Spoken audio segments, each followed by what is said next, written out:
যতটাই সমাজকে একটা পর্যায়ে গঠন করতে হয় তার পরিবর্তনের প্রশ্ন পড়ে। কিন্তু সেই গঠন আমরা যা দেখতে পাচ্ছি যেভাবে একের পর এক একটা তুলছে একটা ধরেই আছে, আগে অনেক দাম ধরে হচ্ছে, কিন্তু এটা দিন দিন এটাকে বেড়ে যাচ্ছে এবং আমাদের আর কিছু করার নেই। ওই জন্য একটা হতাশার একটা জায়গা আপনারা বলছেন, আপনারা যেটা বলছেন যে পলিটিক জাস্টিস যদি এই বিষয়ে না হয় তাহলে তো আর কোনো উপায় সব জায়গাতেই একই ধরনের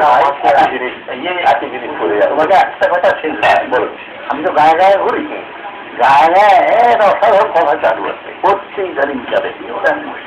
এই সামগ্রী কিন্তু এই সামগ্রী এটাও আছে, এটা একটা বেশি আর ভাবলে শুধু আমার দেখে গেলাম একটা আস্তে আস্তে করে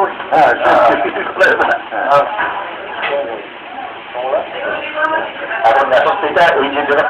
যেটা করা যাবে না বা যেটা করা যায় না এই ব্যাপারগুলো নিয়ে আমরা আলোচনা করছি, কিন্তু আমরা জানি না যে ক্ষেত্রটায় যেভাবে পঞ্চায়েত নির্বাচন উপলক্ষে যে এই জিনিসটা হচ্ছে এবং সমস্ত রাজনীতি মানে ক্ষমতা দখল রাখা